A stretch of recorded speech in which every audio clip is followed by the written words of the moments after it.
Hey everyone, join me for a beautiful ride on the bayous of Houston on my Sherman. Hello, guys. Later. These guys were really wondering what I was doing, wanted to see me take off. I started at Cleveland Park and started out on the Buffalo Bayou and went ahead and all the way go down through towards downtown. And starting out, it's kind of nice, this Cleveland Park is right there. Parking wasn't real good, but I was looking to start somewhere right by the Buffalo Bayou and to utilize as much of that as I could. So starting out here at this park, you then go across this bridge, pedestrian bridge, and then boom, you're right on the bayou right there. So, doing a little barrel roll to start out as I'm following out this biker and starting out on the trails.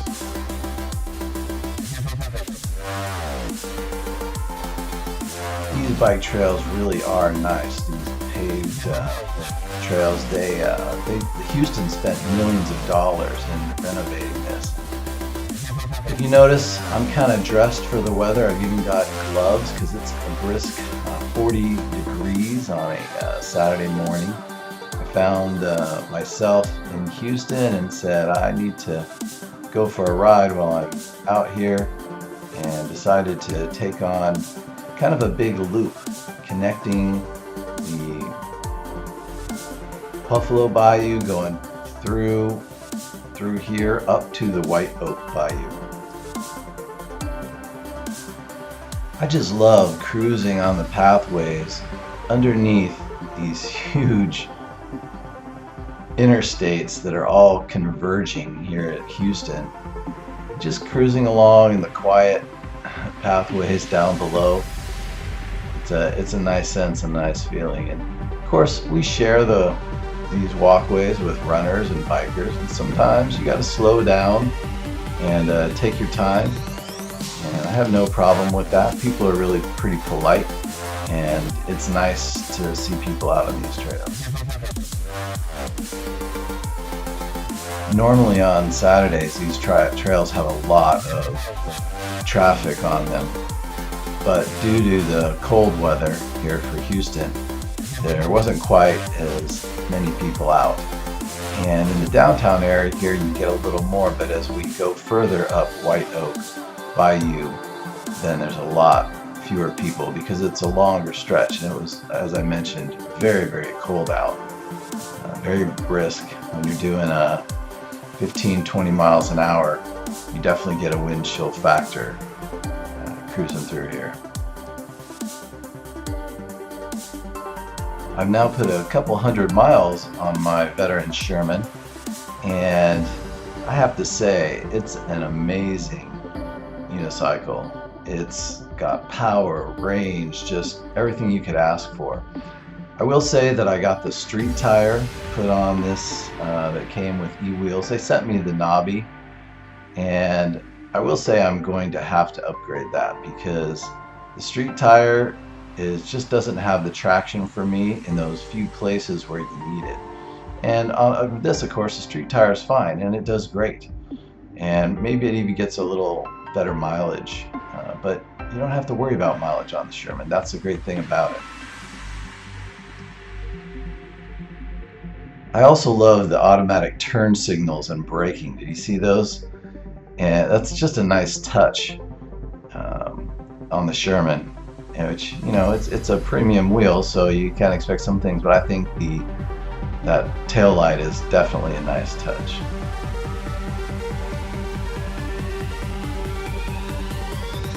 I also like these loops and bridges, giving you some variety to your ride and just making your trip a little more interesting.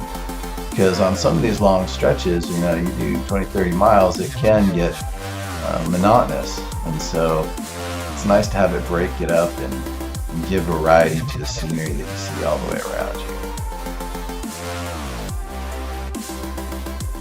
So I followed White Oak Bayou, and I've gone on this route before, and it's a good length. I mean, it's 12 miles and it goes, and I went all the way out here to the end. As you see, it curves around, and then it winds up stopping right here at this park, and you hit an endpoint. And then I started cruising through town because now you've got to meet up and get back. And I had to go down the streets, and honestly, I don't recommend it.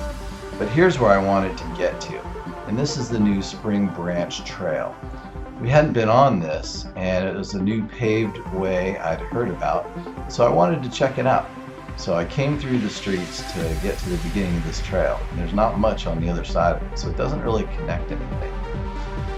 And of course, I mean, it's not super exciting, and it's an area down where these power lines are, but because they've got this right-of-way, literally they can put trails anywhere along these right-of-way near the power lines.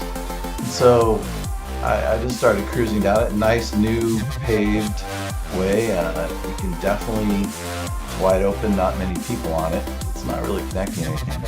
But overall, kind of cool, and it's brand new. Now, there were a couple little glitchy spots like this, where it looks like they made it a little too low, and I had to go around in the grass and mud.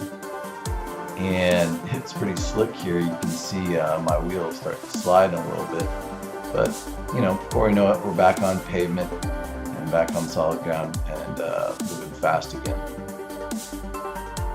Here we cross Hollister Road. And so there's a couple major road crossings, but these roads don't have a lot of traffic, and so it's not really a very big deal. And again, not a whole lot of pedestrians or other traffic out here, so you can really go flying. I gotta say, I definitely was cruising, and you can see just from the relive, I think I hit top speed about like 30. EUC World said 35, 36, so probably the GPS is the more accurate reading. Some people were pretty surprised or interested, but usually got good comments while I'm riding around through here. Now crossing Bingle Road is the last major road segment on the last stretch. And there are a couple places near the end here which definitely had some construction and got muddy. As a matter of fact, there's a stretch here where there's mud on both sides, and I had to basically thread the needle. But sections like this is where I'd like a dual sport tire, because the street tire alone, I mean, it'll get you through this, but you don't have the confidence. And when you're seeing, you know, here, it's all good, you're cruising, and for solid streets, not a problem. But every once in a while, and you don't know when it's going to happen, you come up on one of these sections, and you're going, oh, am I going to make this? Whoa! Alright, made it through. Hopefully they'll fix up these last sections that they still need to work on. But overall, this was it's a good little stretch of road. I'm glad they put it in for whatever $2.4 million they spent. But now I had to connect up, and I had to go through some more streets looking to get down to Memorial Drive. And as I came down through here and then got onto Memorial Drive, did the half Memorial Loop, and then cruised down Blossom Street to wind up back at the Cleveland Park. You know, it showed about 50% battery usage after that many miles, and definitely some high speeds. Sherman really performed. It's an awesome wheel. It's awesome seeing this much scenery in just a couple hours on a Saturday morning. Don't forget to like and subscribe and sign up so you can catch me on future rides.